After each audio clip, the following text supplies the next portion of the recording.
we're also going to make sure that they don't have barriers stopping people. You know, you've seen the areas where they actually have food, and the people are screaming for the food in there. I'm going to make a new deadline of about 10 or 12 days from today. There's no reason in waiting. There's no reason in waiting. It's 50 days. I want to be generous, but we just don't see any progress being made. Mr. President, just talks about setting up food centres in conjunction with other organisations. Right. You talk about the Gaza Humanitarian Foundation or recognised aid agencies. How will this work? Well, it's going to be working with the United States. We'll be helping with the food. You know, we have a lot of access to food. We got a lot of food ourselves, and we're going to bring it over there. We're also going to make sure that they don't have barriers stopping people. You know, you've seen the areas where they actually have food, and the people are screaming for the food in there.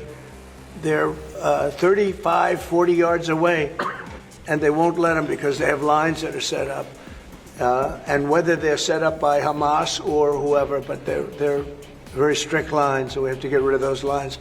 But we're going to be getting some good, strong food. We can save a lot of people. I mean, some of those kids that's real starvation stuff. I see it. And you can't fake that. So we're going to be even more involved. We did some airlifts before, some airdrops, and the people are running for it.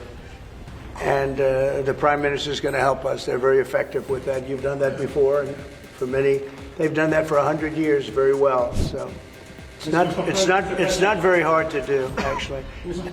Yes. President, you say you love Scotland. You're the most Scottish president ever in the White House. Is there a better deal to be done for Scotland, the Scottish industry, in the deal that you've done with the Prime Minister? Whisky, for example. Well, I have great love for Scotland. You know, my mother loved Scotland, and she loved the Queen. I don't know, I might hurt myself by saying that the monarchists are going to like it, some other people, but she loved the Queen. Whenever the Queen was on television, she wanted to watch.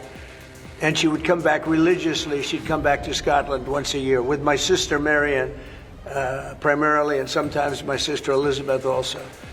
But they love this part of the world. And, you know, we're talking about the Isle of Lewis. We're talking about serious Scotland. That's serious Scotland. There was no doubt about it. So, yeah, it gives me a feeling, you know, it's different. You go to another country, you have no relationship to it. You get to, like maybe the head of the country or something. But it's different when your mother was born here, Stornoway. Right in Stornoway, a beautiful little place. So is there a better deal to be done for Scotland, for whisky, for example? Because of your love of Scotland, is there a better trade deal to be done for Scottish businesses like whisky? Well, I assume when we do our trade deal overall, a lot of it comes to Scotland, I hope. Maybe all of it should go to It's Scotland. a very good deal for the whole United Kingdom. We've already achieved great things under the deal, and we'll achieve even more as we work together. A lot of it is going to Scotland. I mean, I do know that, but I mean, we're dealing with the UK.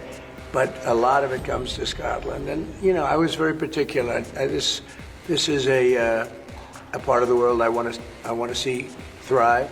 It's going to thrive. Mr. President, back to Gaza. You talk about Hamas stealing food and stealing aid. What responsibility does Israel have for limiting aid to the region? And if I could ask a follow-up to the Prime Minister, what pressure can be put on Israel? Is that something that you and the United States could work on together? Israel has a lot of responsibility. They're hampered by the fact that you still have 20 hostages or so.